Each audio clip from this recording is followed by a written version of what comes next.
Love, you are beyond wars, beyond any place you fall. You make nest out of the soft cheeks of young girls for Over yourself. the oceans and distant lands, and no immortal god nor immortal man with his measured days escapes you. And then you catch, and your catch becomes insane.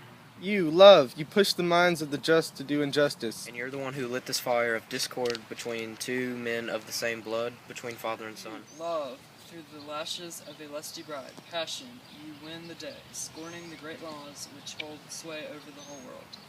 Because Aphrodite is invincible.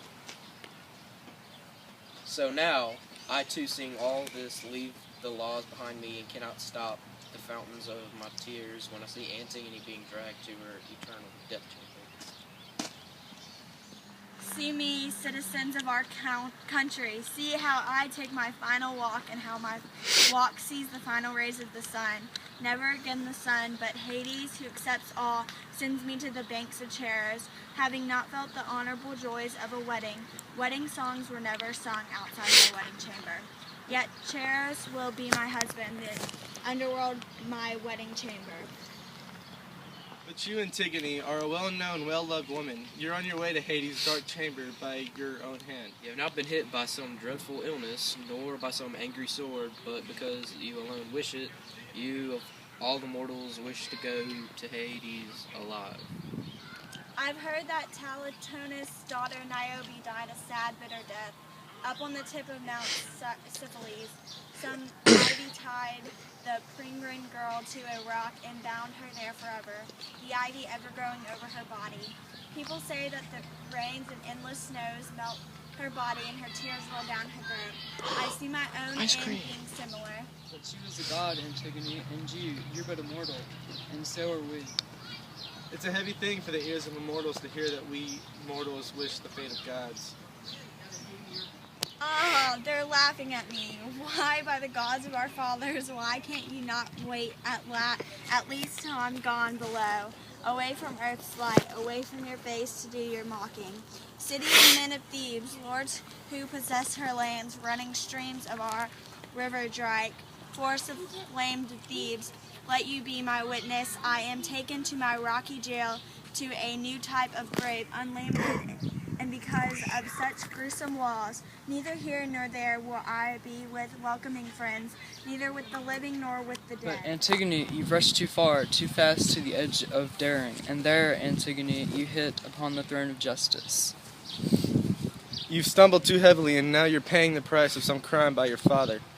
You brought up my bitterest memories, my deepest woes, and about his thrice plowed anguish of my father's fate, of the fate of his lineage, the famous house of Labicus, the sinful marriage of my mother to her son, sleeping with the one to whom she gave birth, and from which union I, the poor wretch, it was the offspring, and now I go to find them, to be with them, cursed and unwed. Such dreadful fate is your payment, my poor brother Polynices.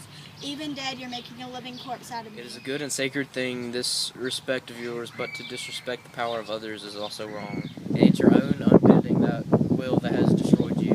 Without songs of lament nor joyful songs of marriage, friendless, hapless, I'm dragged along this inescapable final path. Nor will they let me, poor wretched, see the great sacred sun in the sky.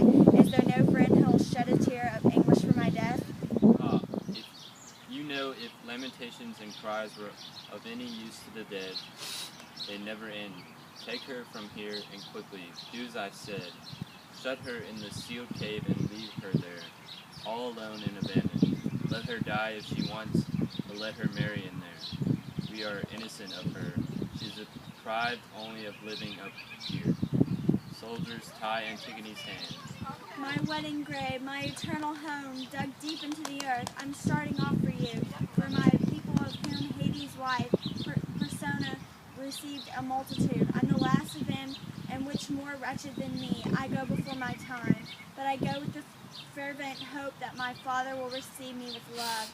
You too, mother, and you too, brother Eteocles, whom I love very much, because it was these hands which have washed your bodies, which have dressed you, and which have honored you with all the gifts given to the dead.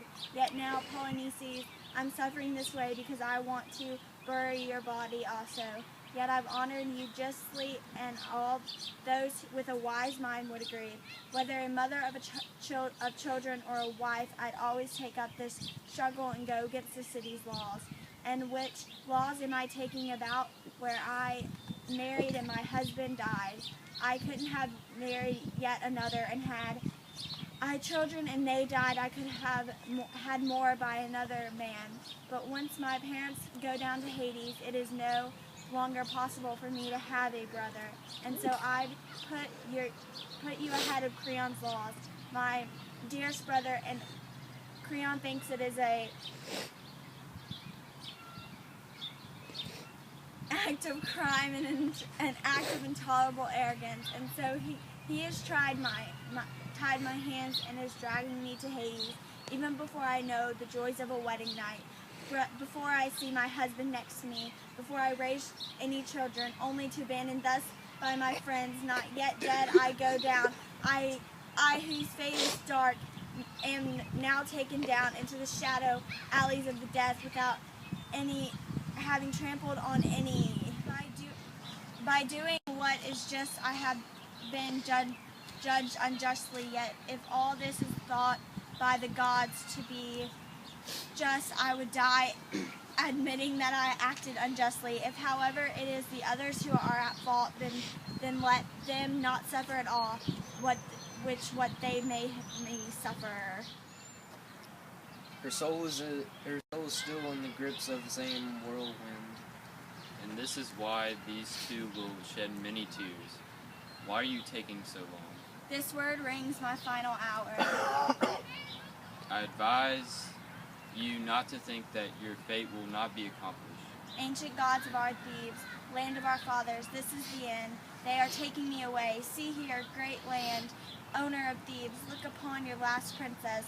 How look now, I'm suffering, and by whose hand? Only because I kept my reverence to the gods. Antigone, Danae's body too had to endure the exchange of our sky sunlight with a bronze dungeon, and she accepted the burden of her fate to live hidden in a grave-like chamber, and she too was of an important house, and her Zeus entrusted her his seed in the golden rain. Fate's power, though, is mighty, and neither lords of lands, not Ares, nor castles, nor flighty ships, while beaten by the waves, can escape her. Lycurgus of the fuming mines, Gerontis' son and king of the Edonians, had also accepted the burden of his fate because of his intolerable mocking. Dionysus had tied him in a rocky cave, and so, drop by drop, his anger slowly lessened, and so he slowly realized that his mocking insulted a god when he was making fun of the Bacchic muses, lovers of the drink and song.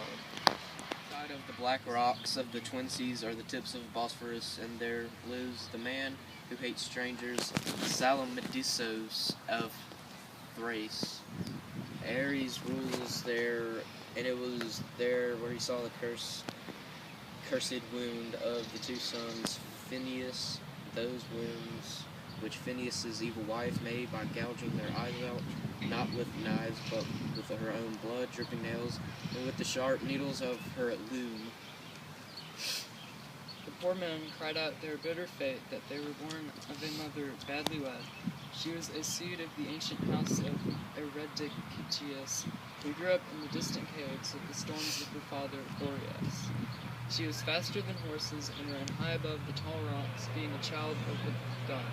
Yet even upon her the eternal fates fell, my child, Antigone.